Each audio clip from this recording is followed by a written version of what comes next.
Hello everyone, good morning. My name is Dari Al-Harbi. I'm an account manager at a company called Masterworks. So we basically are a Saudi company that provides AI and data solution across the kingdom. A bit about me, I am of a technical background, so I graduated from King Saud University in Saudi, majoring in computer science. And from that time on, and the first experience I had was as a computer vision engineer at AI projects in Masterworks. From that time on 2022 until now, we have executed more than 50 POCs in AI, ranging from LLMs, computer vision use cases, to speech-to-text use cases. But the truth is that only 20% of these AI experiments have been provisioned to projects. The trick is, it's not about the technology, it's about the scaling of AI solutions. It's on a different level. POCs are meant to show the value of a technology, the functionalities, the capabilities of AI. It is not meant to show the production scenarios. POCs are usually isolated. They aren't connected to any production scenarios. When talking about AI and POCs in general, I like to compare them to icebergs. The top part of the iceberg represent the AI experiments, the demos, the POCs, the AI strategy. The lower part of the iceberg represent the production scenarios, the stakeholders, the networking teams, the IT team, the cybersecurity teams. Across all these POCs we have conducted in the last 3 to 4 years, we have managed to face several challenges. A big part of these challenges is the data and infrastructure part. Data part, when it comes to data, AI models are trained on data. The quality of these data, especially at the early starts of the projects, are usually poor. The other part is the infrastructure. AI requires big computing, requires GPUs. When you talk a big scale project, for example, we have TMS, turnaround management system. We have expanded to 14 GPUs. So GPUs is a challenge we have not only in Saudi, but worldwide. Another challenge we have is the governance. Governance usually limits innovation, especially in big entities and government entities. A third challenge we have is measuring the ROI of AI. Measuring them, whether it's an ROI, operational ROI, whether it's financial, etc. Usually when I plan a POC, I start first with the vision.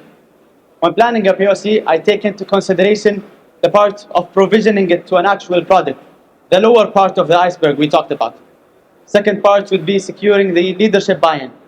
We usually do this using proof of concepts, where we show the value of AI to the manager.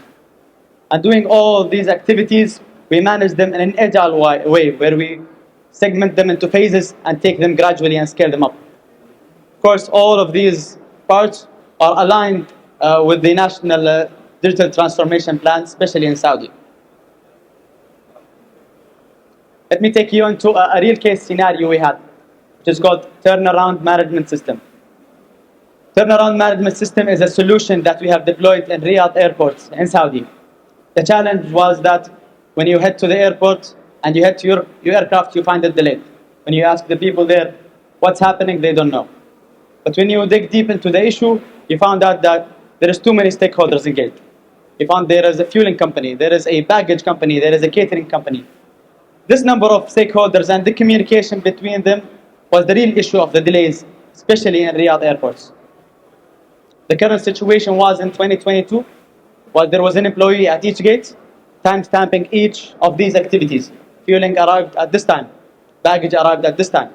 So at that time, we suggested to install 3 cameras at the gates, covering each side of the aircraft, and then detecting all these activities using computer vision and AI. This project started actually as a POC in 2022. We started with an access to gate 25, with 2 cameras on the stand, with a workstation and a GPU A10. And then later on, we have provisioned this POC to a project. Maybe one of the parts we talked about was the governance part. When you say governance, people are always scared. Governance means limitation. Governance means limiting innovation. But this is not always the case. In our case in Saudi, we have regulators that manage these governance parts and enables us to also include the innovation part. We have SADAIA, we have NCA, we have DGA. And governance is also quite important because it balances the innovation part with the security part. For me, if I have one checklist I would go through for the best practices for AI, I would start with this. First one would be start with an actual business need, not just for the hype. In Saudi, I had so many clients ask me to get AI just for the AI, not for the value it brings. They have a budget they want to consume this year. Second would be to train your teams, to have the technical experience for the teams to be able to accommodate this AI experience. Third is defining the governance and the accountability frameworks that are aligned with enabling AI. And last would be to measure these outcomes and impacts through measurables, deliverables. Thank you all for listening.